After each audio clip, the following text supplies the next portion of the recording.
الله ونعم الوكيل نعم المولى ونعم النصير ربي اشرح لي صدري ويسر لي أمري واحلل عقدة من لساني يفقه قولي. أعوذ بالله من الشيطان اللعين الرجيم. بسم الله الرحمن الرحيم. الحمد لله قاسم الجبارين مبير الظالمين مدرك الهاربين، والصلاة والسلام والتحية والإكرام على النبي الأمي المكي المدني الهاشمي الذي سمي في السماوات بأحمد وفي الأراضين بأبي القاسم محمد.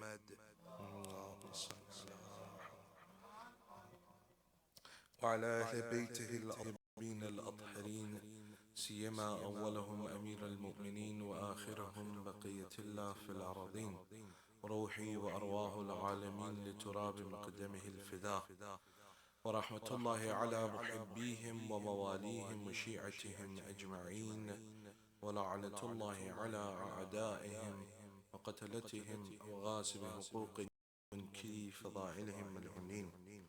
أما بعد، قال المعصوم عليه السلام: السلام عليكم يا أهل بيت النبوة وموضع الرسالة ومختلف الملائكة.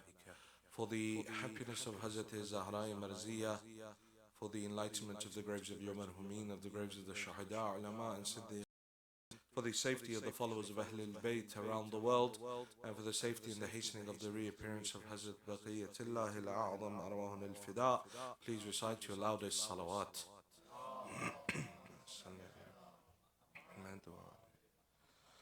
All praise due to Allah subhanahu wa ta'ala, on who is Rahman and on who is Rahim.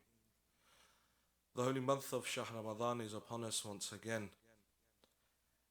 The month of fasting, the month of istighfar, the month of submission towards Allah subhanahu wa ta'ala, the month of being cognizant of our responsibilities to Allah subhanahu wa ta'ala. The dua of the first day of the month of Ramadan gives us a good indicator of how it is that one should go forward from this point on. I don't want to go into the depth of it because we spoke about it last year, but just to briefly go over what it is that we're asking Allah subhanahu wa ta'ala on the first day. Before then we move into the topic that we have selected for the coming 14 nights. We say in that dua, O Allah, on this, the first day of the holy month of Ramadan, we're saying, O Allah, place my siyam, my fasting, in amongst those that are the fasters. وَصِيَامِ فِي صِيَامِ الصَّائِمِينَ وَقِيَامِ فِي قِيَامِ الْقَائِمِينَ. And my standing, make it to be from amongst, count it to be from amongst those that are the standers. And I'll explain each one of these.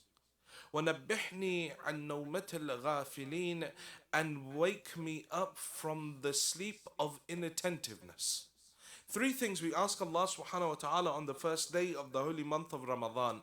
Having begun our fasting, we say, Oh Allah, make my fasting from amongst those individuals that have accustomed themselves to fasting, that fast properly, not individuals that just abstain from thirst, abstain from food and drink, that are not just hungry and thirsty, but rather, as the prophetic tradition says, they fast with their eyes, their ears, their hair, their skin. Their very existence is fasting. Their very wujud is fasting, remembering Allah subhanahu wa ta'ala, avoiding all that is haram, not just avoiding food and water.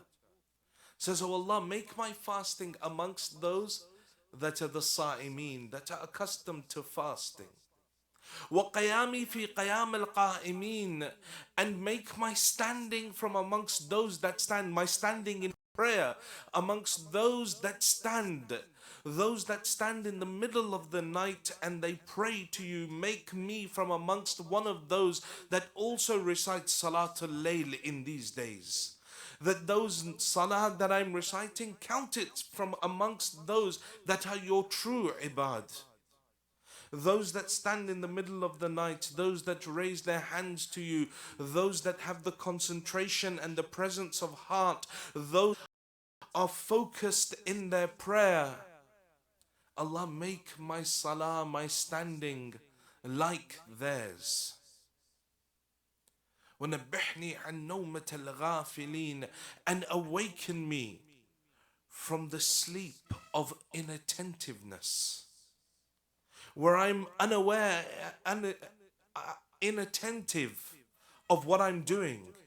Make me aware of every single one of my actions, every single one of my words, every single one of the movements of my eyes. That's why we have du'as in this holy month, where we ask Allah subhanahu wa ta'ala for forgiveness min lahzat aini, that from the movement of my eyes, forgive that.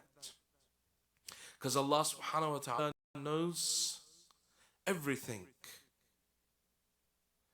That from the movement of the eyes, وَتُخْفِ الصُّدُورِ, and that which is hidden within the chests. He knows every thought, every movement of the eye. So we're asking Allah subhanahu wa ta'ala that even the movements of my eyes move me away from the ghafla. That sometimes I see something that I shouldn't be looking at. I know that I shouldn't be looking at, and I try and tell myself I shouldn't be looking at, but sometimes I'm so accustomed to looking at that haram that my eyes just wander. So the third thing that we've asked Allah subhanahu wa ta'ala on the first night, that awaken me, make me aware, make me cognizant, don't make me ghafil, don't make me inattentive. Make me aware of what my responsibility is to you, what it means to be in the holy month of Ramadan. The Holy Prophet says, he says, that wretched is that individual, wretched. Says he is so low, that individual that leaves the holy month of Ramadan, and the very least that he has achieved, or that he could not at the very least have achieved the forgiveness of every single one of his sins. Says that's the very least you can achieve. That you don't do anything major, you just do your fasting, you abstain from haram, fulfill the wajibat. The moment that Allah subhanahu wa ta'ala is giving an individual is forgiveness of all of their sins. Every single one of your sins is forgiven. Now, if that is the baseline that Allah is offering us, imagine then what is the height, what is the peak that He is offering in this month. That if the very baseline is that your every sin is forgiven, then the height is that you begin to witness the haqa'iq, the realities of Allah subhanahu wa ta'ala, the realities of the world within which we exist. Those realities that were taught to us by Ahlulbayt, but many a times we go and we knock on the door of non-ma'sumeen to be able to understand or to try and learn those haqa'iq. I'm there quoting Rumi, or I want to go and say Mawlavi said this, or Sa'di said this. Yes, but what they actually said, they took it from Ahlul Bayt. But I don't understand. Ahlul Bayt, as I've often said, are the path towards Allah subhanahu wa ta'ala. They are the only sirat, they are the only path towards Allah subhanahu wa ta'ala. They will take mankind towards their perfection. Al-fulk al-jariyati fil-lujaj al-ghamira. We said every single day in Sha'ban, when we were reciting salawat Sha'baniyah, we were saying within that Ahlul Bayt, you are al-fulk al-jariyati fil-lujaj al-ghamira. You are ships that sail upon unfathomless seas. يَأْمَنُوا مَنْ رَكِبَ ويغرق من تركها المتقدم لهم مارك والمتأخر عنهم زاهق واللازم لهم لاحق. That those that believed in you were saved, those that did not believe in you were destroyed, those that went ahead of you were misguided, those that stayed too far behind you were lost. وَاللَّازِمُ لَهُمْ لاحق. But the one that walked with you every single step of the way was finally reunited with you. Ahlul path towards Allah. But in order to understand that path, Allah, I found it important that we try and understand who are Ahlulbayt. Who are these personalities that Allah has sent our way? For many years, I spent giving lectures tackling the ghullat, people that were exaggerators, people who said the Imams were Allah or like Allah or similar or had certain things that placed them in that realm. And for many years I spoke against that. But what I hadn't realized is that during those years of putting out those fires of the ghalis, there was another fire that was starting in our communities, and that was the fire of the Muqassir movement. Those that now say, no, the Imam can't do this, the Imam can't do that, the Imam doesn't have these abilities, the Imam is just simply being, the Imam can't be like this. So we had two extremes. So I want to try and bring that, highlight that middle ground. What it is, what is the reality of Ahlul Bayt? But not through my words. No, through the words of Imam al-Hadi salawatullah wa salamuhu alayhi. No, where the Imam within Ziarat Jamiah Kabeerah highlights the reality and maqam and the characteristics of Ahlul Bayt.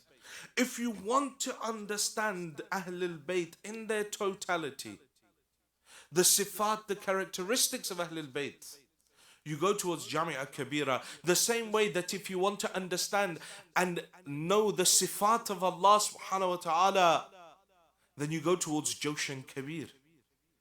In the same way, to understand Ahlul Bayt, you have Ziarat Jamiah Kabeerah. In Ziarat Jamiah Kabeerah, it's mustahab, most people recite it when we're in Mashhad, at the Zarih of Imam al-Radha. But it's recommended to recite it at every Imam's Rawda. Wherever you go, to recite Ziarat Jamiah Kabeerah. And we will look at it as much as we can in the next 14 nights. Although this topic will now continue, there'll be 15 lectures here, and then there'll be 15 lectures that I'll give in LA on the same topic, and that will still leave 37, that will still leave 17 lectures that I will give somewhere else. Yani 47 hours of lectures I have on this ziyarah. 47 hours of understanding of what it is Ahlul Bayt, and volumes of volumes have been written on Ziarat Jamiah Kabeerah. Volumes on who Ahlul Bayt are. So let's look at what it is that Imam al-Hadi is saying about Ahlul Bayt. So the first thing that the Imam says, Assalamu alaikum ya Ahl Bayt al-Nubuwah. My salams be upon you, O household of Nubuwah, O household of the Messenger. وَمَوْضِعُ الرِّسَالَةِ, and you are the place of the divine mission. You are the mission, that place of prophethood. Two things. The first thing that we're saying, that you are Ahl Nubuwah. You are the family of prophethood. What does it mean to be the family of prophethood? It's not saying that you are Ahl Bayt Nabi. You are not the family of the Prophet. Saying, no, you are Ahlul Bayt of prophethood. That you fulfill all of those roles that are required from a family of a prophet. وَمَوْضِعِ الرِّسَالَةِ, and you are the divine place, or you are that place of the divine mission of Allah. Imamat is an integral part of Risalat. This is what differentiates the Shia school of thought from all the other Muslims. That the Imamat of the A'immah is not just an essential article of faith, but we believe it to be part of the Risalat of the Anbiya. Because the first of the Imams was whom? Who was the first Imam? Yeah? Nabi Ibrahim. Allah subhanahu wa ta'ala in the Holy Quran says, وَإِذِ ابْتَلَى إِبْرَاهِيمَ رَبُّهُ بِكَلِمَاتٍ فَأَتَمَّهُنَّ قَالَ إِنِّي جَعِلُكَ لِنَاسِ إِمَامًا. That when Ibrahim had passed all of his tests, and the most difficult of the tests was what? The sacrifice of Ismail. Allah said to him, Ibrahim, you've passed all of them. You are my Khalil already. You are my Nabi. You are my Rasul. But now that you have passed everything, Ibrahim, I'm making you an Imam. So this idea of Imamat being an integral part of Risalat. And you see what the effect of replacing or removing Imamat from Risalat is.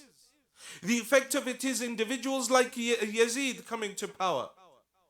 When now Imamat has been discounted, and now this individual sits upon a place where he is the inheritor of Risalat, and what is he saying? لَعِبَتْ هَاشِمٍ بِالْمُلْكِ وَلَا مَلَكٌ جَاءَ وَلَا وَحْيٌ نَزَلَ.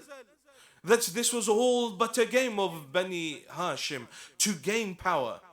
There was no angel that came, there was no revelation that was revealed. This is what happens when individuals leave the Imams. People like Yazid become the inheritors of the prophetic mission. So the Imams are the protectors of the prophetic mission. Where we are saying that you are Mawdi' al-Risala, you are the place of the divine mission. It isn't just you're related to the Prophet. No, it's far more. They're not just protectors of the mission of the Holy Prophet and all the Anbiya. It's far more. On one side you have those that left the Imams, and you end up with Yazid and Muawiyah as their leaders. On the other side you have someone like Abu Abdullah standing up. وَأَسِيرُ بِسِيرَةِ جَدِّي وَأَبِي. I'm walking upon the path of my grandfather and my father, doing Amr bil Ma'ruf and Nahi anil Munkar. On one side you have Yazid. On one side you have Abu Abdullah. On one side you have those that left the true path of Rasulullah and appointed Yazid and took him as a leader. On the other side you have those that are Mawdi' al-Rasala, but they're not just protectors of prophethood. No, they're far more. They're intertwined with prophethood. Ahlulbayt are those individuals. When we're reciting this, وَمَوْضِعِ الرَّسَالَةِ, understand what we're saying. We're not just saying you are those that defended prophethood. No, Ahlulbayt, you are those that are intertwined with prophethood. Not just that you possess the characteristics of the prophets of Allah. This is why Rasulullah is saying to Amir al-Mu'mineen that, Ya Ali, your example or your position to me is like that of Aaron, of Harun to Musa. إِلَّا أَنَّهُ لَا نَبِيَّ بَعْدِي, except there is no Nabi after me. When the wahi comes down, Amir al-Mu'mineen says, I heard what was revealed. I heard the cry of shaitan. Rasulullah turned to me and said, Ya Ali, you hear what I hear, you see what I see. But Ya Ali, there is the difference that I am the finality of the prophets and you are not a prophet. They are not just protectors of Risala, but they are the individuals that inherit the characteristics of the prophets. Rasulullah is looking towards Amir al-Mu'mineen. Ana wa Ali min واحد أنا وعلي من شجرة واحدة وصائر الناس من شجرة شتى. That me and Ali are from one nur, me and Ali are from one tree, and all of mankind is from other trees. Only me and Ali are from the same tree. And then from that come Ahlulbayt. وموضع الرسالة. From Zul Ashira until Ghadir, the Holy Prophet is telling in his life to the people that Imamat and Risalat cannot be separated from each other. They are intertwined. So when we are reciting in this dua, in this ziyarah, وَمَوْضِعِ الرِّسَالَةِ, we're not just saying you are the place of the divine station. No, we're saying that you're intertwined with that divine maqam of prophethood. You possess all the characteristics of the Anbiya of Allah. You possess all of the abilities of the prophets of God. Only difference being that you are not placed in the position of Risalat. From Zul Ashira till Ghadir. And then on Ghadir, Allah subhanahu wa ta'ala explains it even more. He says, "O Prophet, announce what we have told you to announce. If you don't announce, it is as if you have done nothing. It is as if you have done nothing." Imamat and Risalat are intertwined. وَمَوْضِعِ الرِّسَالَةِ. Then what do we say? وَمُخْتَلِفِ الْمَلَائِكَةِ. You Ahlulbayt are the place of the comings and the goings of the angels of God. This isn't saying that you are the place where once an angel came or clothes were brought for you. This is sometimes we reduce Ahlulbayt to this. The angels came. When did they come? Oh, when they were, they came to Imam Hussein and he put his back on there and he got his wings back. Or no, they came and they brought the clothes of Ahlulbayt. And we think, oh, this is the maqam of Ahlulbayt. Because, Ridwan and the keepers of Jannah and all these people, they come and they bring clothes for Ahlulbayt. No, it's far more. Says that you are وَمُخْتَلِفِ الْمَلَائِكَةِ.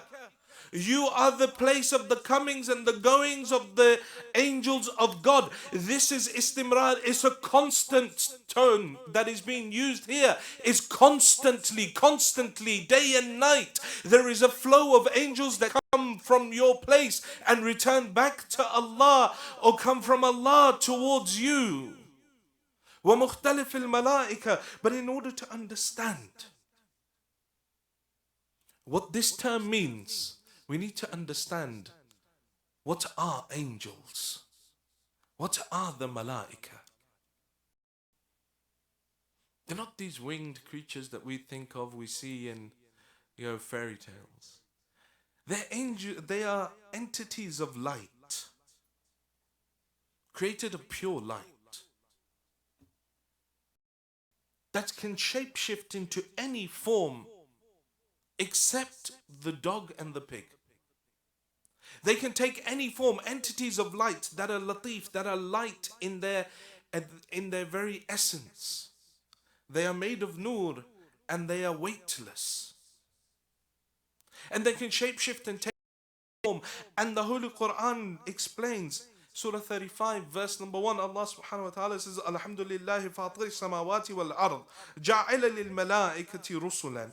Says that all praise is due to Allah subhanahu wa ta'ala, the originator, the creator of the heavens and the earth, who causes his angels to be his message bearers, endowed with wings, 2, 3, or 4. Here it is not physical. When we talk about wings, they've got 2 wings, 3 wings, or 4 wings. It isn't talking about a literal set of wings that Allah has given these angels. No, here it's speaking about the maqam that these angels hold in their to Allah subhanahu wa ta'ala.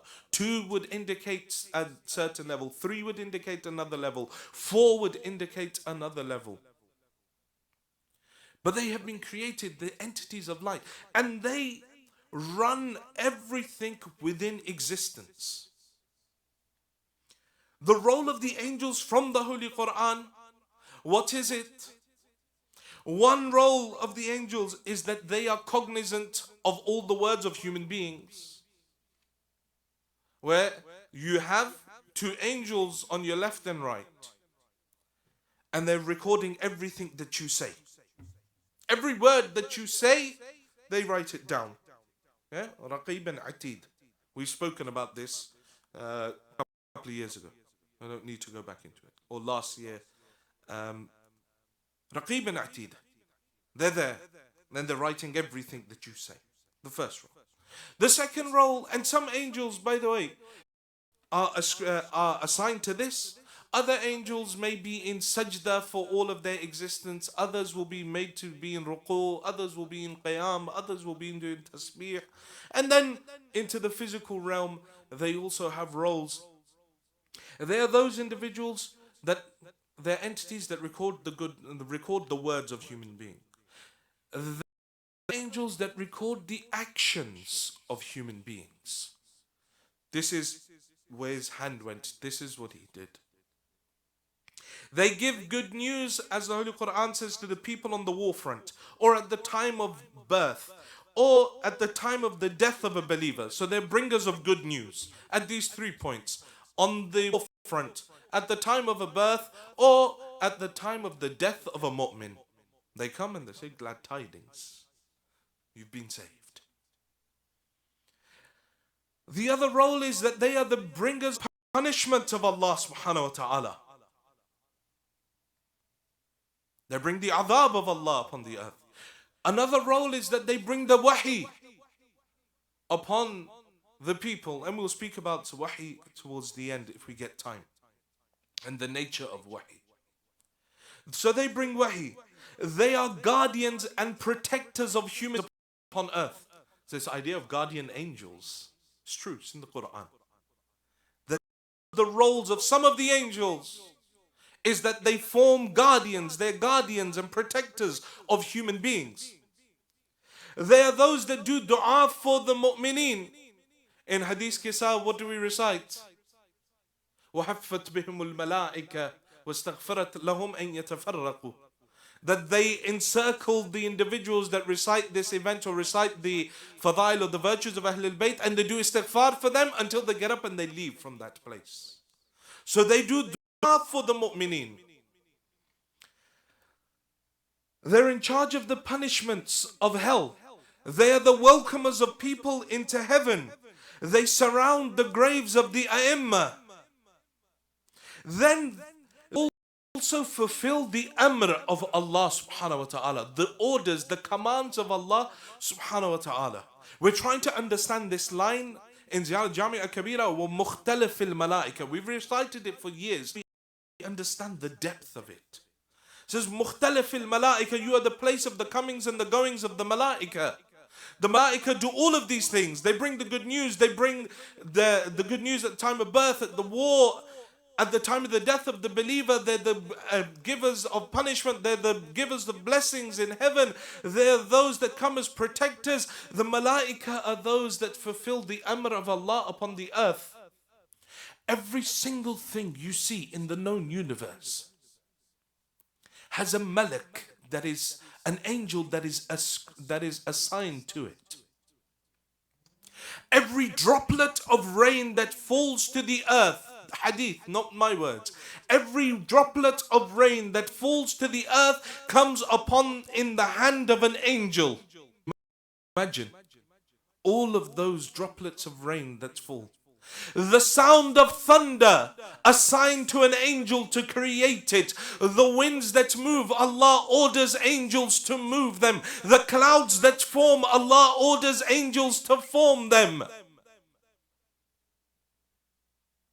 All of these things, the rotation of the planets, the growing of the trees, the bringing forth of their fruits, the expansion of their leaves. There are angels that are ascribed, that are assigned to those places, that allow the tree to grow, that allow the solar system to move in its place, that allow the sun and the moon and the earth and of those to rotate. There are angels that are ascribed to the wind and the thunder and the rain and the lightning, all of the existence in the known universe, everything that is put into action in the known universe has an angel ascribed to it. Now you know what the angels do. Now come and understand what it means about مختلف الملائكة. The seventh Imam says, ما من ملك يحبطه الله في أمر ما يحبطه إلا بدأ بالإمام. Says not a single angel in this universe carries out an action that he has been ordered by Allah to do, except that they come to the Imam upon the earth and ask the Imam for permission to do it. Not a single action. Then Amir al-Mu'mineen continues in another narration. Amir al-Mu'mineen says وَالَّذِي رَفَعَ السَّمَاء بِغَيْرِ عَمَدٍ, by the Lord that has suspended this sky without any pillars. لو أن أحدهم رام أن يزول من مكان بقدر نفس واحد لما ضال حتى أذن له. He says not a single angel. He's telling Salman, he's saying, Salman, not a single angel. Imagine how many angels there are. Millions, billions, trillions of angels that have been ascribed to various things within the known universe. He tells Salman, he says, man, by the Lord that has suspended this heaven with no pillars, not a single angel moves from his place to the equivalent of even a breath that he takes. He does not move, he does not do anything except that they come to me and I, Ali, give them permission. Says, I, Ali, give them permission to move, and then they move. And then he continues, وَكَذَلِكَ يَصِيرُ حَالُ وَلَدِي الْحَسَنِ, and after me they will go to my son Hassan. وَبَعْدُهُ الْحُسَيْنِ, and after him they will go to my son Hussein.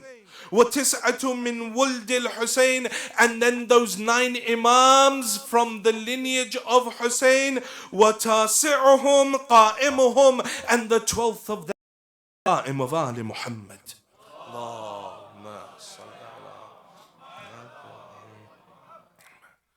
This is what it means. وَمُخْتَلَفِ الْمَلَائِكَةِ. This is Ahlulbayt. That, O Ahlulbayt, when we're reciting this Ziarat, it's not just words. It's not that you are the place where the angels come and go. No, you are that household that does not allow, or that no angel moves, no angel brings a droplet of rain to the earth, no thunder comes, no lightning strikes, no tree grows, except that you allow it to happen. And tomorrow when we speak about the idea of rahmah, we'll address this as well, that to what extent is the world hinged upon the existence of Ahlulbayt. What the narrations say. So Ahlulbayt, you are mukhtalaf al-malaika. You are the place where the angels constantly come and go. تنزل الملائكة والروح. That the malaika and the angels come down and the Ruh al-Qudus comes down. It's not just once. It's a constant thing that they come to the Sahib Amr, they come to the Imam of the time, and they say, I've been ordered to bring rain. I've been ordered to move the clouds. Can you imagine, simultaneous to this existence, the Aimma run all of the universe. Simultaneous to the physical existence in this realm, all of the universe is hinged upon them. Might be something that we can't comprehend. Something that we view, because we view them like us. Like, how can they just sit there and then also run everything else? No. This is one realm. The Ahlulbayt hold leadership over other realms. Ahlulbayt, you are mukhtalif al-malaika. And then the third thing that we say, وَمَحْبَةَ الْوَحِي. O Ahlulbayt, you are the destination of the divine revelations. Revelation within the Holy Quran has a broad understanding, has a very broad definition. This wahi, it speaks about it in Surah An-Nahl. And look how your Lord gives wahi, reveals to the bee. وَأَوْحَيْنَا إِلَىٰ أُمِّ مُوسَى. And we revealed and we inspired the mother of Musa. Even the shayateen, their yuhumuna, when it speaks about the shayateen and how they surround people, they say the shayateen also do wahi. They inspire a person to do haram. They surround the person and they whisper, whisper, whisper, and they inspire the person towards haram. But the wahi of the prophets of God is different. The wahi of the anbiya is different. That's pure. And it comes in different forms again. Either it's as an inspiration in their heart, that inherently within the heart they know that this is what they must do. The second way the wahi would come upon the anbiya would be that a voice would be heard from behind a barrier at times. Kohetur, Nabi Musa, the burning bush. Or then the Holy Prophet on Mi'raj and the curtain, but yet the voice is there. Or then sometimes says that we hear the voice from around us from all sides. Or then the final way that the wahi comes down is that an angel takes human form. An angel takes human form and he comes and he addresses the prophets of God to inspire them. Jibreel came many a times to Rasulullah. You have the angels that came to Nabi Lut in the form of human beings. Many angels come to various prophets in human form. The angels that came to the angels that came to Hazrat Maryam in human form. So these are the various ways that Allah subhanahu wa ta'ala brings that wahi into the physical realm. But how is it that Ahlulbayt are mahbit al-wahi? How is it that we are saying that Ahlulbayt are the destination and revelation? Because the revelation is coming upon the Prophet. So why is it that we're addressing Ahlulbayt as mahbit al-wahi? Why is it that we're addressing Ahlulbayt as the destination for that divine revelation, that divine revelation? One reason given is that because Ahlulbayt are joined with the Holy Prophet, that they are connected with the Holy Prophet, because they are the inheritors of the Prophet, they too are mahbat al-wahi. They too are the place where the revelation also comes because of that connection. The second reason given is that many a times the angels themselves have come to the imams themselves. Hazrat Jibreel coming towards Hazrat Zahra after the death of Allah, where we have the riwayat of the Jamiah of Ahlulbayt, which tells all that will happen ila yawm al-qiyamah and beyond, that every single thing that is related, this was revealed, this was told to Hazrat Zahra by Jibreel. That type of wahi that the Imams, or then the other thing is the Imam said that we are inspired within our hearts as to what is the right path, as to what is the way. Or then the other interpretation of mahbat al-wahi is what we referred to before as they are mukhtalif al-malaika. The malaika are constantly coming towards them over and over. We addressed 3 points from Ziarat Jamiah today. That Ahlulbayt are ma'adin al-risala wa mukhtalif al-malaika wa mahbat al-wahi. Inshallah, it's given us an understanding, it's given us a different perspective on Ahlulbayt. And there's much more to it as well. There is much more depth to it, much more understanding that is there, that how integral Ahlulbayt are, and we at times just reserve them to just individuals that fought in wars, or individuals that were madhaloom, or individuals that did certain miracles. No, they are far more than that. They are far more integral than all of what we perceive. The holy month of Ramadan is a time for us to get closer to Allah subhanahu wa ta'ala. But the only way to get closer to Allah is to gain that ma'rifah of the Imam, is to gain ma'rifah of Ahlulbayt. And today, the first day of Shahr Ramadan has passed us by, and we enter into the second day or the second night of Shahr Ramadan.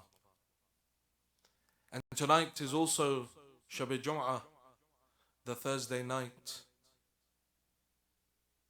the night of the Ziarat of Abu Abdullah. And one of the roles of Shahr Ramadan is to remove the sin. 30 days, your sins removed.